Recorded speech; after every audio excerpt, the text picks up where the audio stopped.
Olá! Em um mundo que a cada dia parece mais modificado, suspenso, por vezes inseguro, uma das perguntas que a gente faz é: qual é o futuro da educação? E nesse contexto vem uma outra questão: qual seria o papel dos professores, do corpo docente, que efetivamente é quem vai levar a educação para a sala de aula? Para falar sobre esse assunto, eu converso com o professor Nonato Miranda, ele que é coordenador geral do curso de pedagogia da Unip. Seja muito bem-vindo, professor Nonato. Obrigado, Malu, pelo convite. É sempre um prazer poder conversar com vocês a respeito aí de formação de professores, de educação em termos mais abrangentes. Professor Nonato, hoje o que se apresenta, o que a gente vê dentro da sala de aula, já se modificou ou é um mundo em transformação ainda? Veja bem, nós já temos muitas mudanças. Eu acho que a maior mudança no campo da educação, tanto na educação básica quanto na educação superior, se dar no período pós-pandêmico. A pandemia ela veio, infelizmente, para nos mostrar que era necessário mudar. Existia uma resistência muito grande em relação ao uso, por exemplo, das tecnologias digitais da informação e comunicação, que são essenciais para a garantia do ensino e aprendizagem de qualidade para os nossos alunos, tanto das crianças, dos jovens, quanto dos adultos. E acho que a mudança maior está nesse sentido. Então, nós ainda estamos num processo de mudança. Eu não diria que que existe, a situação está consolidada, que está tudo resolvido. Não, nós estamos num processo de transformação em decorrência das mudanças que vêm acontecendo na sociedade. Mas nós temos que crescer muito nesse sentido, de buscar qualificar professores de tal sorte que eles possam atender as demandas da sociedade de um modo geral. Porque existe um anseio muito grande por parte das famílias em relação à educação dos seus filhos. E é papel da universidade qualificar professores de tal modo que possa atender esses anseios. Professor Nonato, porque assim, como nós estávamos acostumados, né, o professor, né, entrava na sala de aula, fazia o papel dele e já era algo, sabe, consolidado. Sempre foi assim, já há muitos anos eu aprendi assim, o meu pai aprendeu assim, sabe, o meu filho aprendeu desse outro jeito, mas assim, sempre num contexto muito parecido. Agora, o que a gente nota é que assim, a questão está borbulhando, não, professor Nonato? Exatamente. Na verdade, a sua fala, ela diz respeito ao processo de acomodação que se viu presente na educação de um modo geral. A educação, ela necessitou passar por um processo de desconstrução de um paradigma que vinha sendo aí estabelecido por longa data, no sentido de que sempre foi assim, deu certo, e houve a necessidade de algo que desconstruísse. Essa desconstrução se deu de uma forma muito abrupta, né?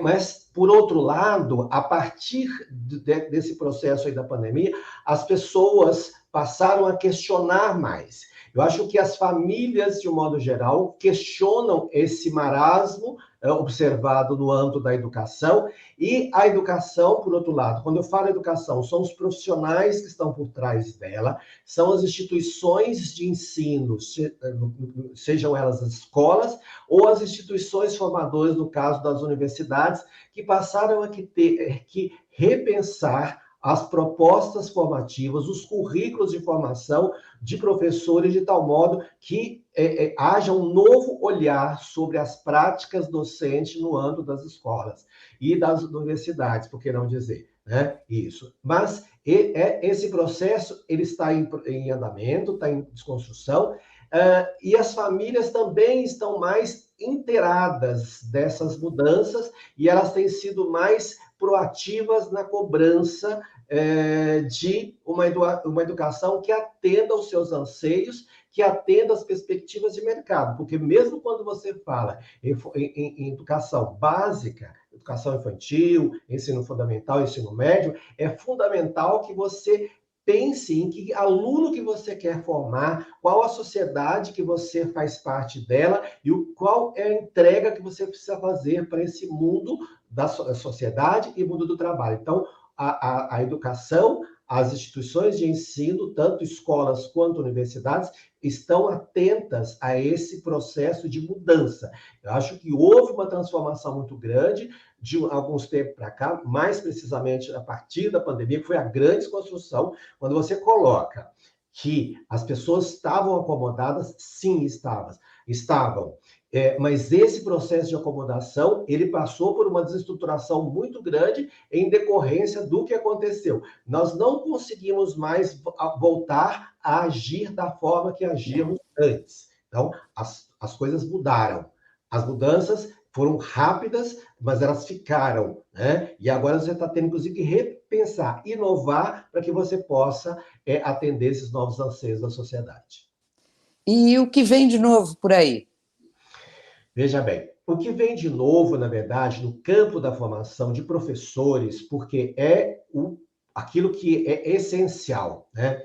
A formação de professores, ela é extremamente necessária a partir do momento, necessária, emergente, fundamental, porque são esses profissionais que são responsáveis pela qualificação das crianças. E o que nós temos de novo? Nós temos de novo uma discussão ampla sobre qual é o professor que nós queremos para os próximos tempos.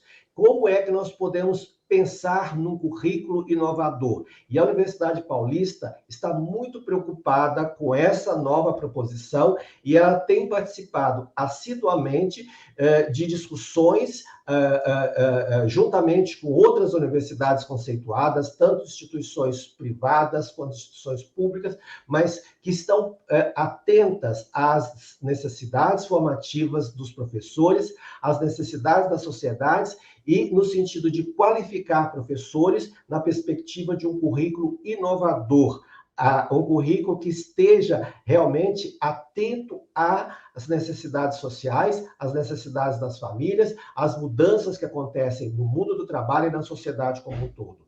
E a Unip tem sido pioneira nessa proposta de currículo inovador, currículo humanista, então, currículo voltado para as demandas da sociedade e do mercado de trabalho. Esse tem sido um grande diferencial que nós temos atentado para ele. A exemplo disso, eu poderia citar um e-book que nós desenvolvemos, a Universidade Paulista, Unip, juntamente com um conjunto de outras instituições, e no caso especificamente da Unip, a grande contribuição dela, né, ela contribui em várias partes, mas a discussão maior dela foi a questão de um currículo inovador, um currículo que pensa a articulação entre formação teórica e formação prática, porque isso é necessário, porque não dá para você pensar uma formação que esteja atenta somente à discussão teórica, isso não dá conta, hoje tudo muito prático, muito rápido, e você precisa pensar em como qualificar um professor de tal modo que ele possa ir depois para o mercado de trabalho, para as escolas, e também desenvolva uma aula numa perspectiva prática, coerente, inovadora, e que atenda aí às perspectivas dos nossos estudantes. O estudante de hoje também é outro, né? A gente não pode esquecer disso. O mundo mudou, o profissional precisa mudar, e os estudantes estão cada vez mais ávidos por novidades, por mudanças, então os tempos são outros. E é essencial que a universidade repense o seu currículo para atender essas novas perspectivas. Então, ela tem que inovar sempre. E esse é o grande diferencial da Universidade Paulista, no sentido de mudar, de inovar, de trazer um currículo que esteja realmente atento a essas demandas da sociedade e do mercado de trabalho. Porque, professor, o senhor entrou aí num mérito que eu acho que é super importante, que é a questão da demanda do aluno em sala de aula, né? Quer dizer, as proposições, as reflexões, quer dizer, ele vem de um mundo lá fora e aí ele traz para dentro da sala de aula e esse professor, esse corpo docente que está ali no contato com o aluno, né? Ele tem que estar antenado, né? Para poder falar a linguagem desse aluno, chegar mais perto, né? Porque a intenção é essa, né? De uma educação, vamos dizer, de qualidade para o aluno, seja em que nível for, né? Exatamente, Malu. E quando você fala a respeito desse aluno novo, diferente, né? O aluno já vem questionando há muito tempo. Eu acho que hoje, quando você fala de educação de crianças e jovens, no mundo caracterizado, marcado pelas tecnologias digitais, da informação e da comunicação, é extremamente necessário que você pense numa formação que ela articule ali as questões teórica e prática de tal modo que esse profissional, quando formado, ele possa estar atento a essas necessidades dos estudantes. Então, hoje, o currículo da universidade é um currículo que está pautado nas diretrizes do governo, né, nas diretrizes do MEC, evidentemente, mas essas diretrizes, evidentemente, elas estão e as instituições formadoras precisam estar também atentas a esse público que você quer formar. Que quando você pensa num currículo, quando você pensa numa proposta de formação, você precisa determinar qual é o perfil do egresso, né? O que você espera que esse estudante possa se qualificar? Quais as competências, as habilidades formativas que você precisa garantir para esse professor? Que é o que a universidade faz. Ela, dentre outras profissões, né, ela forma professores. E a formação desse professor precisa estar muito bem articulada com aquilo que está sendo demandado lá, né, na sociedade, pelas famílias. As famílias, por sua vez, estão muito atentas ao que o mercado de trabalho está pedindo, né? Então, você precisa pensar numa formação muito coerente com aquilo que é demandado. E como é que se pensa a respeito disso? Você tem que buscar articular a formação de nível superior com as escolas de educação básica.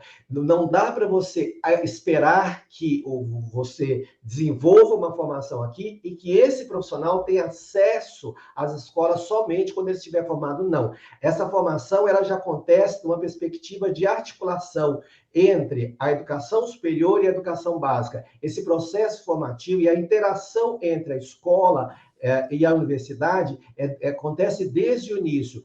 Esse profissional, ele precisa estar presente, participar das discussões, participar dos momentos ali de formação, de educação dos alunos, desde cedo. Então, o que eu quero dizer com isso? Quando você trabalha com formação de professores, você precisa fazer com que esses alunos ainda, eles vão até as escolas, conheçam o que está acontecendo e não somente fiquem na universidade fazendo leitura de textos, entendendo como que as coisas acontecem. Não basta somente você conhecer os conteúdos. Isso é importante, nós chamamos isso de competências técnicas, saber o conteúdo em si, mas eu preciso também saber como ensinar, que são as metodologias, de que forma eu vou ensinar, qual a melhor maneira que os estudantes vão aprender, não é? O que esses estudantes estão buscando hoje, né? Há algum tempo, era inconcebível você imaginar, por exemplo, que o estudante utilizasse um celular em sala de aula. Hoje o celular faz parte de nossas vidas. Hoje, o professor utiliza o celular como uma ferramenta de aprendizagem do aluno. Então, o celular, que antes tinha uma desconfiança em relação a ele, né, ele passou a ser uma ferramenta que auxilia no processo de ensino e aprendizagem. Então, professor e aluno interagem de uma forma muito tranquila, utilizando os aparelhos, os smartphones, né? Assim como isso são desconstruções que nós temos que lidar com elas, como aconteceu, por exemplo, com o uso das calculadoras. No primeiro momento, não, era um absurdo você usar a calculadora em sala de aula,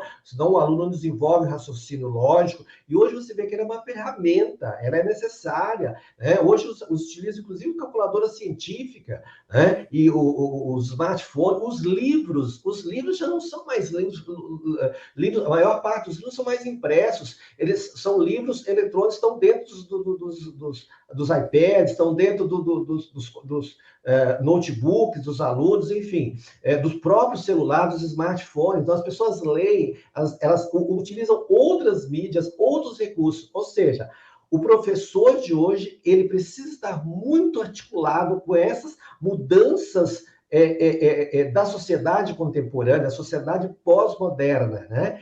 E é isso que a universidade está atenta, está preocupada, pensando numa formação de professores que esteja muito bem preparada, muito bem qualificada, que desenvolva competências muito coerentes com as necessidades da sociedade atual. Né? E como é que você faz isso? Como é que você garante isso? Por meio de um currículo inovador. Então, esse e-book, né? O que é um e-book? O e-book nada mais é do que um livro virtual, digital, que as pessoas têm acesso. Nós relatamos experiências bem-sucedidas em diferentes universidades. No nosso caso, especificamente, nós falamos a respeito da prática como componente curricular. E o que é essa prática como componente curricular? É um evento, uma atividade prática que permeia todo o processo formativo do professor, do início ao fim. É um curso de 4 anos, ele começa já a articular teoria e prática desde o início do curso, né? Do primeiro semestre até o 8º semestre. E o que é diferencial também nessa proposta é o fato, por exemplo, dos alunos dos cursos à distância, né? A universidade tem 11 licenciaturas, 11 cursos de formação de professores, aliás, é uma das instituições que mais forma professores no Brasil, né? Nós temos um número muito grande de alunos nessas áreas, e aí, razão pela qual ela tem essa preocupação tão grande, não é? E aí, assim, qual que é a grande inovação? Nós temos que garantir que estudante, mesmo nos cursos à distância, por exemplo, que ele desenvolva atividades práticas presenciais, que ele vá a campo e que ele evidencie essa prática para nós, de tal modo que ele tenha um processo de acompanhamento lá no futuro ambiente de trabalho dele. E ele, a partir dessa experiência, ele desenvolve, ele produz um portfólio relatando como foi essa experiência. E isso é algo que ele vai levar para a vida dele. Então, ele tem uma formação pautada em teoria e prática, vivenciada lá no ambiente de trabalho, onde futuramente ele vai atuar. Né? Isso é pensar num currículo inovador, atual, atento aí às necessidades aí das famílias de modo geral. O professor Nonato, quer dizer, foi uma fala grande, mas uma fala muito importante, tudo isso que você coloca, né, professor Nonato? Achei de uma grandiosidade pensar tudo isso, né? Porque está falando da base, né? E um outro aspecto que me chamou a atenção também, quer dizer, quando a Unip se junta às outras universidades, quer dizer, e pensa uma parte do processo, quer dizer, quando se junta tudo isso, vem aí um novo paradigma, uma nova maneira de pensar o professor no Brasil, né, professor Nonato? Exatamente. Veja, o que nós temos que entender quando nós estamos discutindo as diferentes formações, diferentes profissões, no caso especificamente a formação de professores, que é uma área extremamente necessária, ela requer uma atenção especial, porque nós estamos falando de formação humana, nós estamos falando de formação de crianças, de jovens, de modo geral. Então, existem diferentes instituições que têm propósitos parecidos, instituições privadas, instituições muito sérias, como é o caso da Universidade Paulista, Unip, e que tem um papel social muito grande. Isso que precisa deixar muito claro. A universidade, ela desenvolve um potencial formativo de pesquisa, de extensão. Em que sentido? Né? No sentido de formar bem, e por meio de pesquisa, por meio de atividades práticas, por meio de articulação com as famílias. E quando você junta um grupo de universidades conceituadas, que passam a fazer essa discussão, né, maior sobre o que é a formação, qual a grande necessidade de pensar na formação de professores de qualidade, você está falando, inclusive, de políticas públicas, né? Porque é aquilo que nós estamos colocando. Existe uma perspectiva de política pública em âmbito federal, o governo desenvolve, por exemplo, um Plano Nacional de Educação. O que é um Plano Nacional de Educação?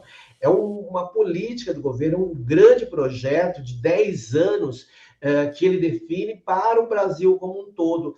E quem é que dá conta disso? Quando a gente fala, às vezes, de política pública, nós achamos que é só o poder público que dá conta disso. Não é verdade, pelo contrário. Nós somos colaboradores do cumprimento dessas metas. Então, quando o governo fala de cumprir determinadas metas, da oferta de vagas nas escolas de educação básica, como é que ele dá conta disso? Ele dá conta do cumprimento dessa meta a partir da garantia de recursos humanos. Quem forma esses recursos humanos? São as universidades. No caso da formação de professores, por exemplo, formação de professores, que é um número gigantesco, quem dá conta disso no Brasil, efetivamente, são, sem desmerecer as instituições públicas, mas quantitativamente e qualitativamente são as universidades privadas, porque elas têm recursos materiais, elas têm recursos humanos para dar conta disso tudo. Então, elas são parceiras do poder público no sentido de dar conta do cumprimento dessas metas de governo. E são políticas que nós chamamos de políticas de Estado, porque elas independem de governo. E aquilo que se cobra, que se coloca na perspectiva dessas políticas, elas se concretizam a partir da contribuição de grandes universidades, né, que formam efetivamente professores, gestores, de um modo geral, para que possam receber as crianças, os jovens na escola e oferecer para eles uma educação de qualidade, uma educação atenta às demandas aí do mundo contemporâneo. Então, isso é muito importante a gente deixar claro o papel das universidades no cumprimento dessas políticas, desses projetos e programas governamentais, porque às vezes a gente tem um entendimento de que a universidade privada não tem articulação, não, ela tem um papel fundamental na garantia, no cumprimento dessas políticas públicas do MEC, né? Aliás, o MEC depende dessas instituições, né? Porque sozinho ele não consegue, e a Unip consegue contribuir muito bem com o cumprimento dessas metas do Plano Nacional de Educação.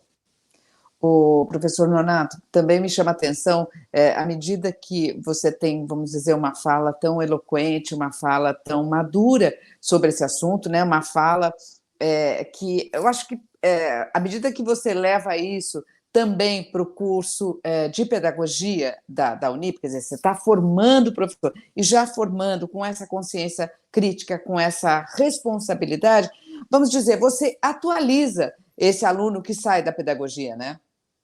Exatamente. Agora, quero deixar claro o seguinte, embora eu seja o coordenador geral da pedagogia, que é o maior curso da universidade, nós somos é uma instituição que mais forma professores de educação infantil, ensino fundamental e gestores. Importante falar isso também, os gestores são os diretores de escolas, os coordenadores de pedagógicos, os supervisores de ensino, que são profissionais que garantem aí o funcionamento das escolas em âmbito nacional. A Unip, ela é uma das pioneiras e uma das maiores responsáveis, se não dizer a maior responsável pela formação de professores e gestores no Brasil. Então, nós temos essa grande responsabilidade. Mas eu preciso falar que não somente a pedagogia, mas a Universidade Paulista, falando em nome da universidade, ela forma professores especialistas para todas as outras áreas. Nós temos cursos de licenciatura em História, em Química, em Física, em Sociologia, em Artes, enfim. Essa discussão que nós temos, que nós fazemos, em âmbito nacional, a respeito da formação de currículo inovador, ele pensa, a universidade, no caso, ela pensa a formação de professor em todos os âmbitos, né? Então, tem a trilha que diz respeito à formação de professores por meio da pedagogia para a educação infantil e ensino fundamental, mas ela tem outras 10 licenciaturas que que é uma segunda trilha, que forma professores para as demais áreas, que são os professores que atuam no ensino fundamental anos finais, ou fundamental 2, e no ensino médio. Então, veja o quanto a universidade consegue contribuir em âmbito nacional para a garantia de uma educação de qualidade, tá certo? Em âmbito nacional. Então, ela tem essa perspectiva grande.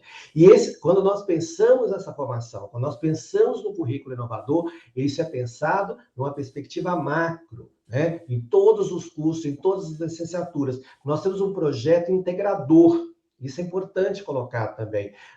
As nossas licenciaturas, elas dialogam entre si. Então, o currículo da pedagogia dialoga com o currículo do curso de História, de Geografia, de Filosofia, de Sociologia. Então, porque esses cursos, eles precisam de uma dimensão pedagógica, porque ele não é só formar, ensinar conteúdos, como eu coloquei há pouco. Você precisa trabalhar muito a competência pedagógica, que é o como ensinar, de que maneira ensinar, porque essas habilidades, essas competências, elas são essenciais, porque quando você vai para a escola, você vai lidar com diferentes públicos, diferentes perspectivas, você tem que pensar hoje na educação, numa perspectiva inclusiva, uma educação para todos, alunos com altas habilidades, alunos com dificuldade de aprendizagem, né? E o professor precisa estar qualificado para desenvolver uma didática, uma metodologia que ele consiga contemplar todos os alunos. Você não pode deixar ninguém para trás. Então, todo esse processo, toda essa discussão, ela é inerente ao processo formativo. E é isso que nós, quando discutimos, é isso que nós levamos aí para a construção de práticas, né? Por exemplo, nesse e-book que nós socializamos a nossa experiência, ele foi pensado por um grupo de professores. Eu coordenei esse trabalho, mas eu tive a participação de professores que estão implementando o projeto. Nós temos as falas, né, os depoimentos dos alunos que desenvolveram o projeto e avaliam muito bem, eles se sentem acolhidos, satisfeitos, felizes com a formação, porque sentem que aquela formação realmente atende às suas expectativas formativas e que essas expectativas, essas práticas, né, desenvolvidas estão coerentes com aquilo que ele vai ter que colocar em prática assim que formar. Então, esse é o nosso grande diferencial, né? Pensar no currículo atual, inovador e coerente com aquilo que se coloca, que se põe, com as políticas públicas. Importante, às vezes as pessoas não gostam de falar de políticas públicas, mas é aquilo que são as diretrizes do MEC. Quando eu falo de políticas públicas, eu falo disso, as políticas do MEC que determinam quem é, como deve ser esse profissional, qual é o perfil dele, do egresso, como é que ele tem que sair, e o que está sendo demandado, o que as escolas, o que a sociedade, o que as famílias estão cobrando. Então, nós temos que estar atentos a tudo isso. E tem que ser um currículo em movimento, transformação contínua, porque nós falamos há pouco que o mundo passou por uma mudança grande, drástica, rápida, em decorrência da pandemia. Nós temos que agora estar atento às nossas demandas. Não podemos ficar aguardando que venha uma outra situação ruim como essa, né? Uma nova catástrofe, uma nova pandemia. Não, nós temos que estar atentos ao que o mundo pode demandar. Então, você tem que estar sempre um passo à frente. A educação precisa caminhar com as transformações sociais.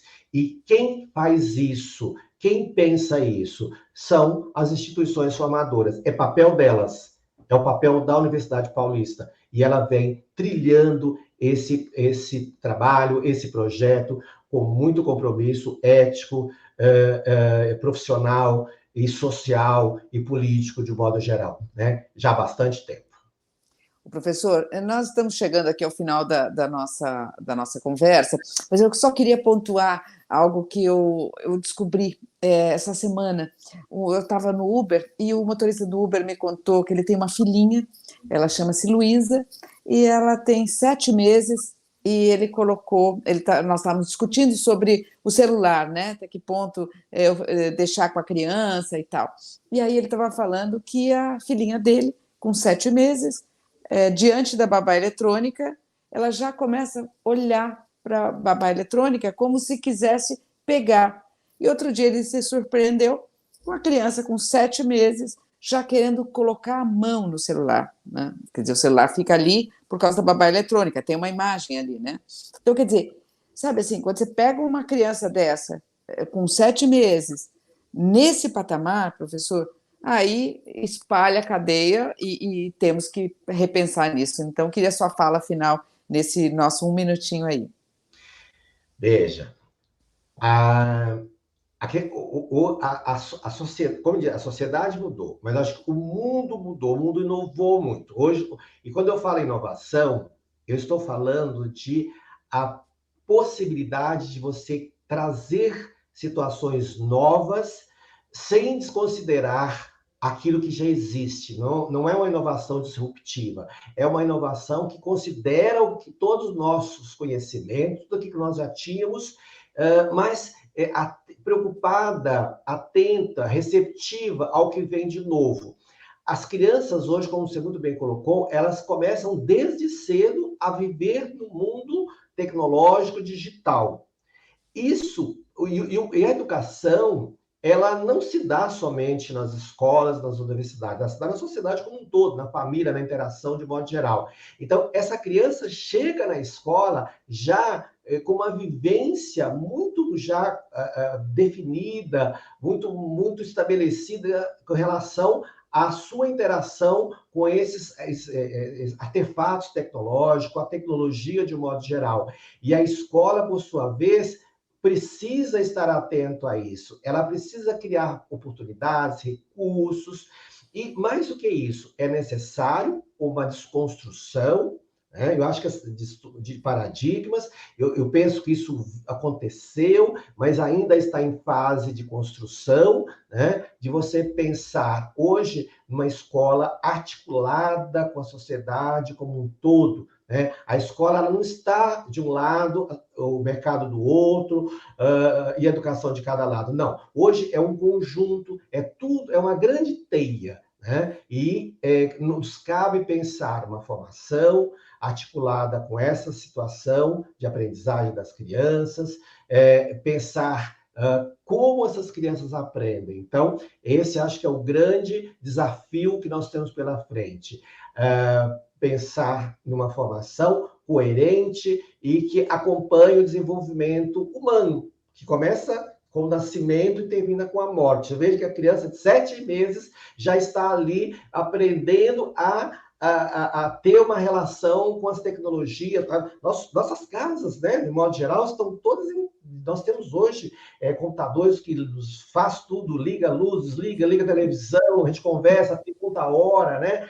São as inteligências artificiais, as crianças vivem nisso. Então, o professor precisa estar também conectado a tudo isso, né? Eu acho a discussão sobre inteligência artificial ela é necessária. Eu sei que ela vem incomodando um pouco, mas da mesma forma nós tivemos que fazer uma desconstrução em relação à calculadora, ao celular. Nós vamos ter que fazer uma nova discussão a respeito da inteligência artificial. Eu penso que ela veio, está aí, nós vamos ter que aprender a lidar com ela também.